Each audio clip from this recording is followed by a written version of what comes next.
What's up, guys? Game Fiend Female Games here, and it's Monday, and I'm back again for another Modern Monday. So in the background, you should be watching a Call of Duty gameplay. If you're a Knicks fan or you care about sports, you should know that on July 12th, the Knicks signed Jason Kidd for 3 years and $9 million. To probably because the whole situation with trying to keep Jeremy Lin, because Jeremy Lin signed with the Rockets for 3 years and 25 mil, but Jeremy Lin is an unrestricted free agent, so the Knicks have until Tuesday to match that offer. But I don't know. Should the Knicks go after Jeremy Lin? I'm gonna say no, because I feel that he's not worth 25 million over 3 years, because he's only played, look at this, he's only played 26 games with the Knicks. Yes, people could say that he saved the Knicks and got them to the playoffs, but he's only played 26 games. He's averaged around 17 points with 11 assists, but he averages around 4.7 turnovers, which is the most from that 26 game playing period span. And yeah, he got us to the playoffs, but he didn't play in the majority of the playoffs because of his knee. And he said that he was 85% ready, wanted to play at 100%, which I have a big gripe about. Because if you look at players like Brad Miller, who was playing throughout the whole playoffs with back spasms, and you look at Dwayne Wade, who had to get his knee drained while during the playoffs, and of course the famous LeBron James 3-point shot while he had a cramp in his hamstring, which that doesn't so well mean. If players that are play ball say if they're at 85%, they're at 100%.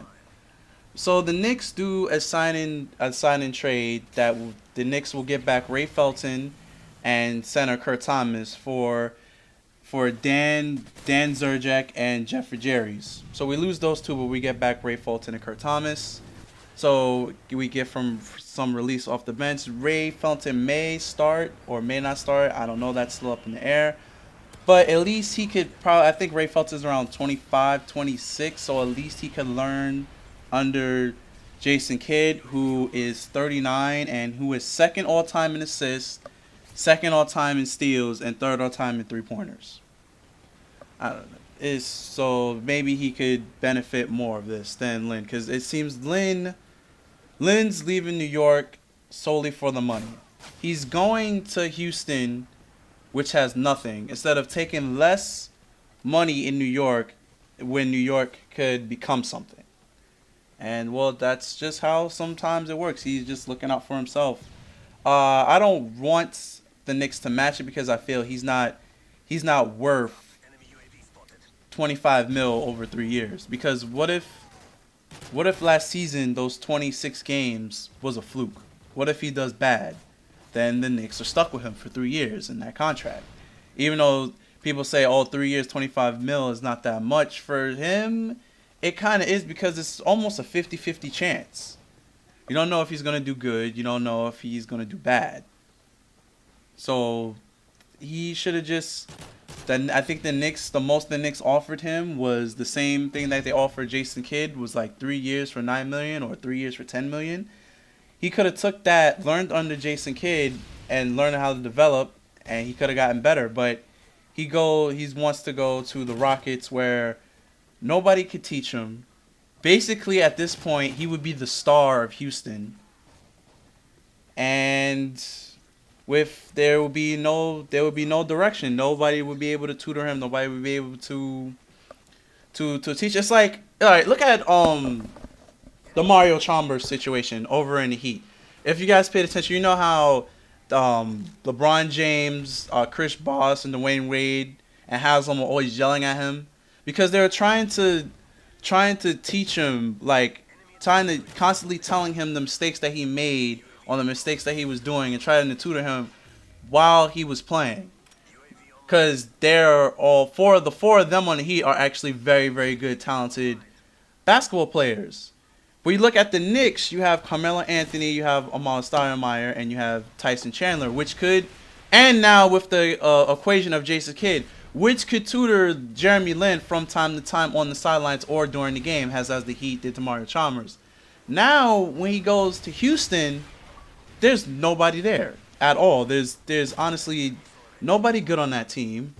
The, there's just nothing. It's basically when he goes to the Rockets, it's just gonna be Lin versus they're gonna like the Houston Rockets are gonna have to build around Lin or get Lin players that Lin can pass the ball to because Jeremy Lin only had one big time scoring game and that was his first. That was the first game he played in, and that was against the Lakers.